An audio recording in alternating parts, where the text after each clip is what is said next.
Welcome to Exam Tips for A2 Key for Scores Writing and Reading paper for Part 2. In this part of the test, there are 7 questions and then 3 short texts on the same topic. You have to match each question to one of the texts, which could be 3 people, places, books, or films. It is important that you read the text carefully and are not distracted just by the words. A good way to approach this task is to try to find out what information you need to look for in the text before you answer the questions. For this question, we're looking for information that indicates that they are still writing both of them. For this one, we're looking for the person talking about how difficult or how hard it is to write a blog. For this question, we are looking for someone saying that they offer or give advice or suggestions. Now let's go back to the first question. For each question, we should quickly read the text and find the parts that are relevant to each question. Once you have done this, you should now read carefully to see if the meaning is the same or different. Here is a good match to the question. However, before you choose, you should check that the other texts don't contain anything that could answer the question. Here, Josh mentions that he writes only a blog, so that doesn't answer the question.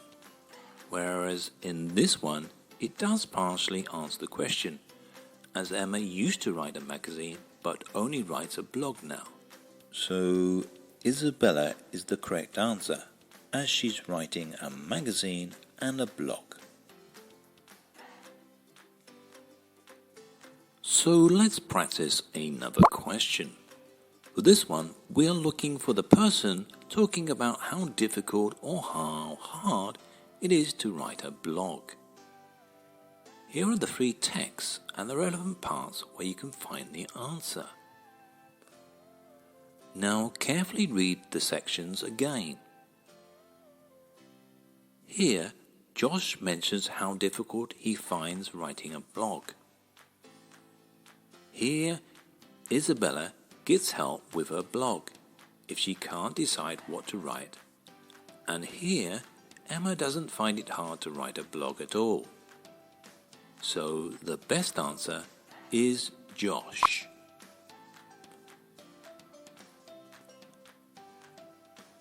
So let's look at one more.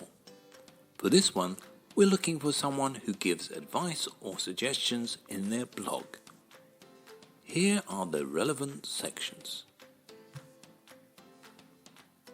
Here, Josh mentions the blog is for reading only. For Isabella, she receives positive comments. However, Emma mentions that she gives advice to students on her blog. So Emma is the correct answer. So the best advice for this part is that you should read the questions to find out what key information to look for in the text. Another good tip is to read quickly the parts relevant to each question and then read carefully to check whether that part of the text answers it. But be careful to check that the other texts don't contain anything that could answer the question better. Thank you for watching my video, and I hope it's been helpful in your studies. If you want more practice, you can check out our website, which is ESLeschool.com, where you find lots of examples to practice for this part of the test.